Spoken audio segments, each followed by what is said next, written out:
Tengan ustedes muy buen día. El tema que vamos a revisar para la teórica de obstetricia es el de modificaciones locales del embarazo, que se refiere a las modificaciones sobre todo de los órganos genitales y de las mamas durante el trabajo, el periodo de gestación. Vamos a empezar viendo las modificaciones que se producen a nivel de la mama, que está muy relacionado con los signos de presunción, es decir, con los primeros signos que aparecen durante el embarazo. El aumento de volumen, la turgencia, el aumento de la pigmentación, sobre todo a nivel del pezón y de la areola mamaria, dándonos los corpúsculos de Montgomery, por ejemplo, y aparición de la areola secundaria, son signos de presunción. La red venosa de Haller, precisamente por todo el aumento de volumen del peso, hace que sea muy visible la red venosa superficial a nivel mamario, que es la red venosa de Haller. Pueden aparecer mamas supernumerarias por acción de las hormonas durante el embarazo, siguiendo la línea de Wolf, que es una línea paralela a la línea media, y son estas mamas supernumerarias muchas veces confundidas en mujeres no embarazadas con nevos lunares, pero que durante el embarazo se puede evidenciar precisamente la aparición de la areola y del pezón, inclusive puede haber un poco de tejido mamario. Obviamente esto solamente en un determinado lugar, ¿no?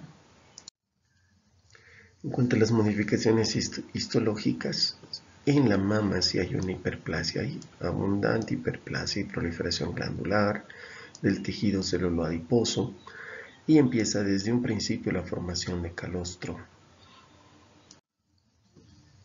Los estrógenos y progesterona son los encargados de la mastogenia inicial.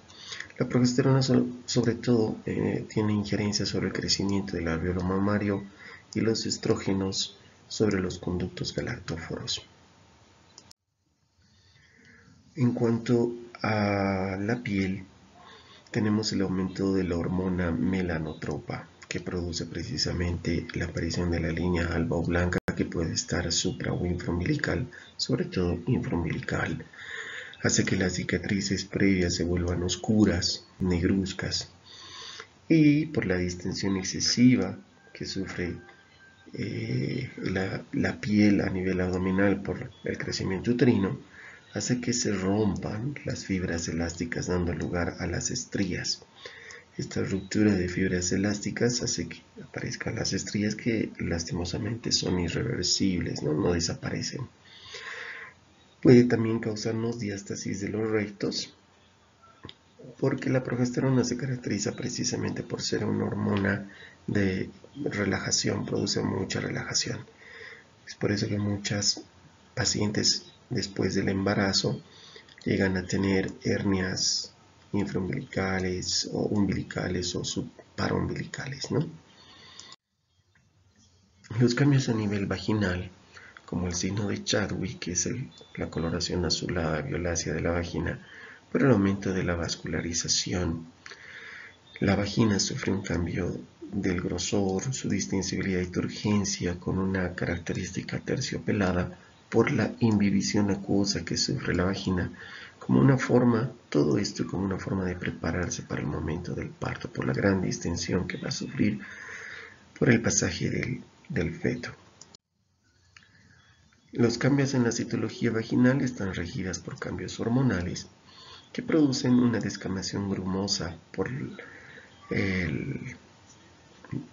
con presencia de células vaginales y bacilos de Doder-Lane, el cambio del pH, y todo esto hace que precisamente las mujeres embarazadas tengan un cierto flujo vaginal escaso que no tiene olor, ni produce ardor, ni prurito. Entonces es normal en el embarazo por los cambios hormonales.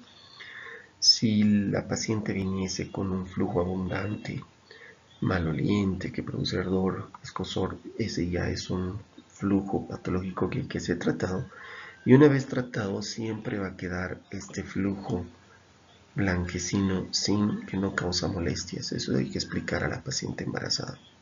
Muchas veces vienen e indican que el tratamiento no ha servido, que sigue manchando un poquito, pero eso es lo normal en la paciente embarazada. En los frotis, cuando se hace el Papa Nicolau en pacientes embarazadas, aparecen las células naviculares por los cambios hormonales.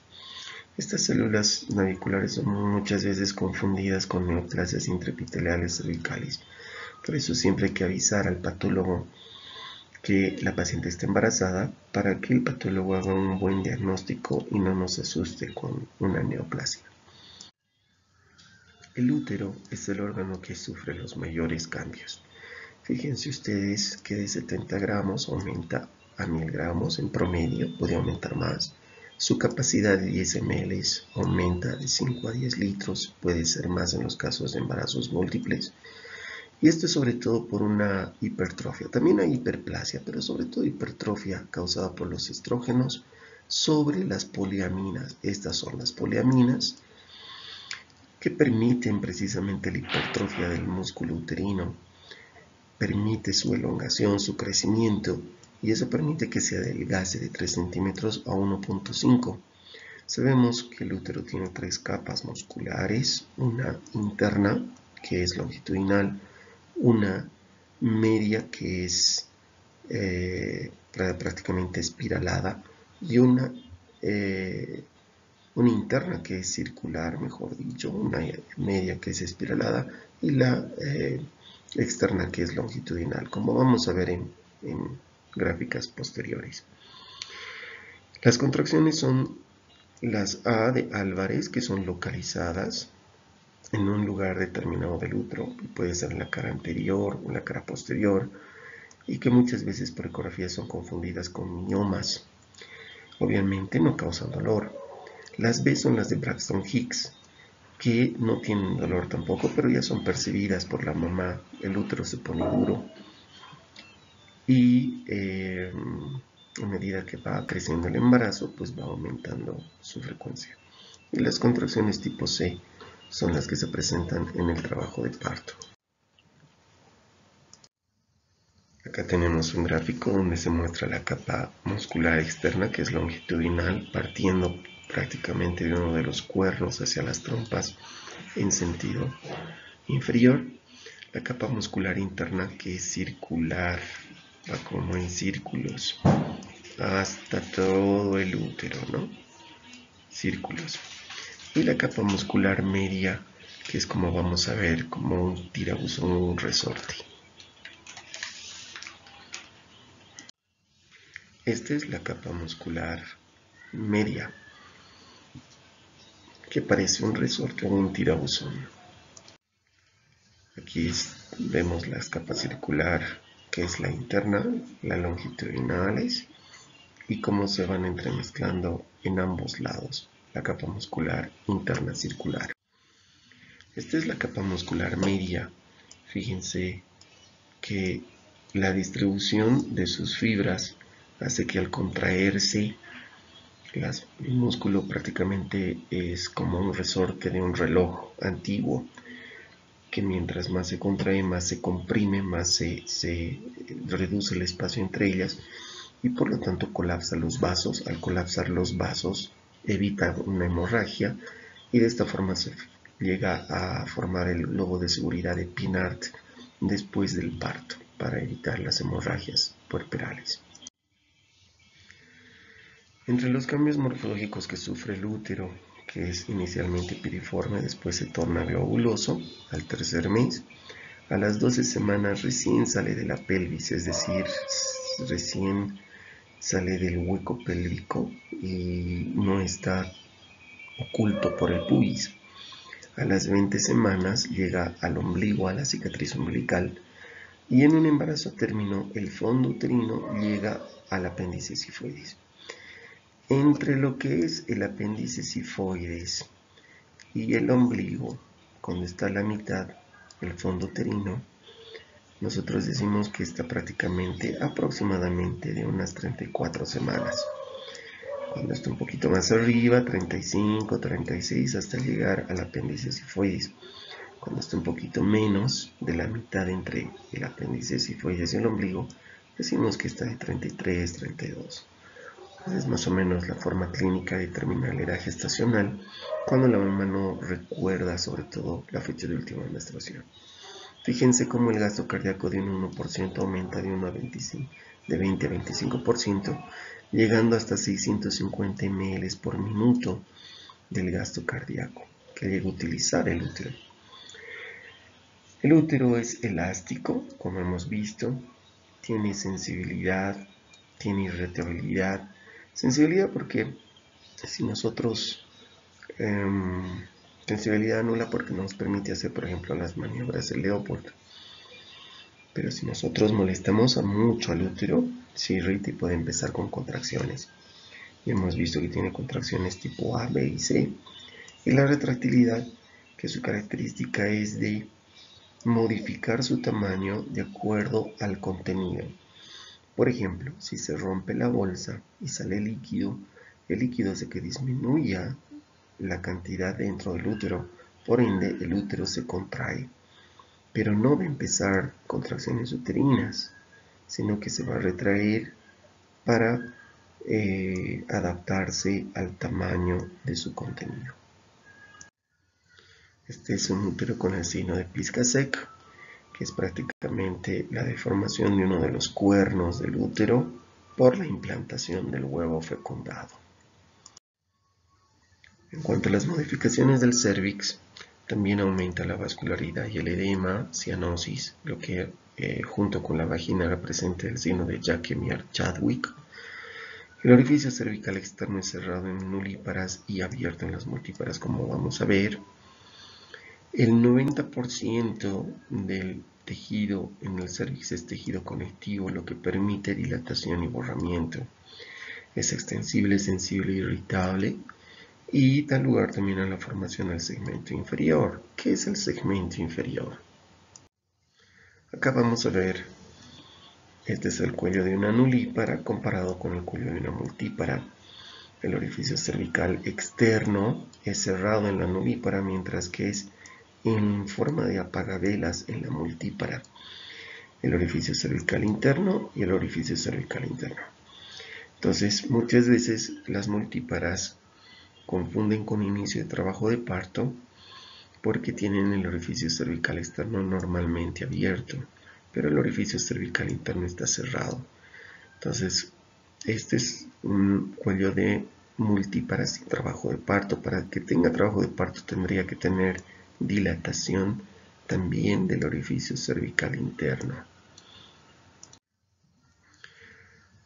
Ahora vamos a ver el segmento inferior. El segmento inferior es prácticamente un espacio virtual casi inexistente en el cuello de una mujer no embarazada, comparado con el útero de una mujer que sí está embarazada.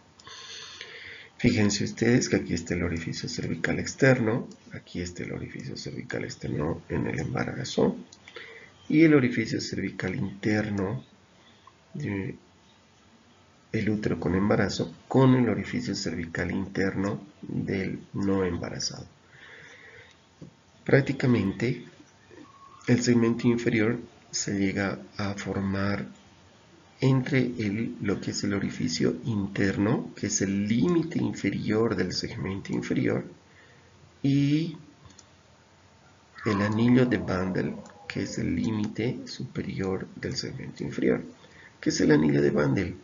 Es donde empieza la capa muscular media. Fíjense ustedes acá, la capa muscular media está entre el orificio cervical interno y el externo.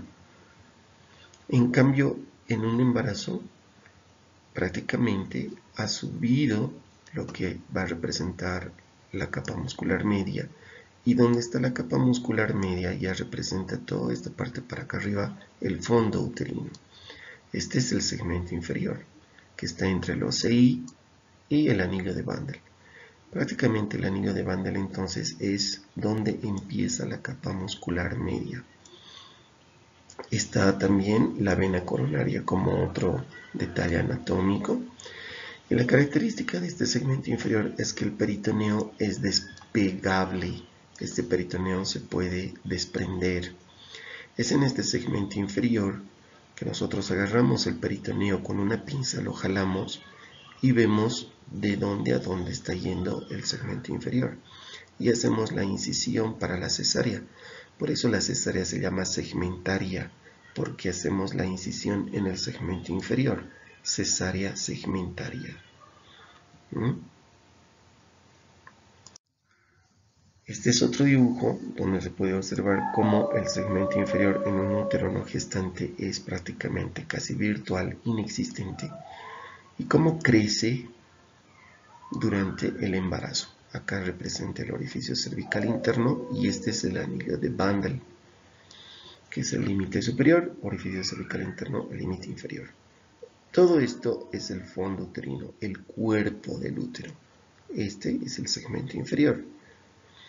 Y es donde hacemos la incisión, prácticamente la incisión con cavidad superior, y por eso se denomina cesárea segmentaria.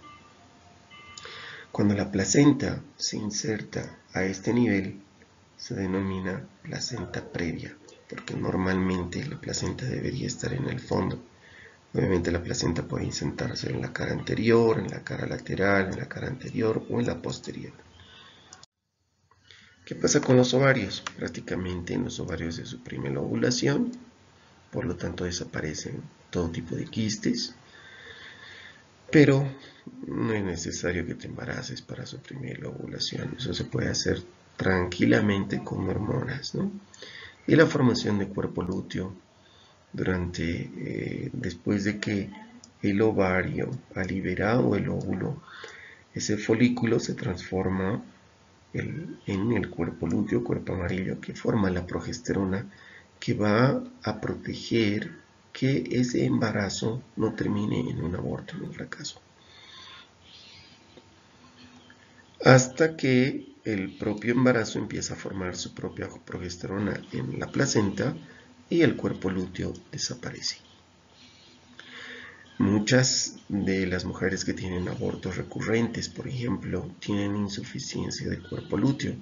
No llegan a formar el cuerpo amarillo, no hay progesterona y por lo tanto el embarazo se pierde. En la vulva hay una hipertrofia de los labios, un crecimiento de los mismos, tanto de labios mayores y menores. Hay un aumento de la circulación, lo que nos lleva a cianosis y a varices, sobre todo varices en pacientes multíparas con antecedente de insuficiencia venosa. Como toda varice, puede causar dolor de tipo pungitivo a nivel de la vulva, y cuando es revisada se puede observar las varices, que muchas veces son confundidas inclusive hasta con condilomas, cuando el médico no tiene experticia de poder diagnosticar varices. Espero sus comentarios y muchas gracias.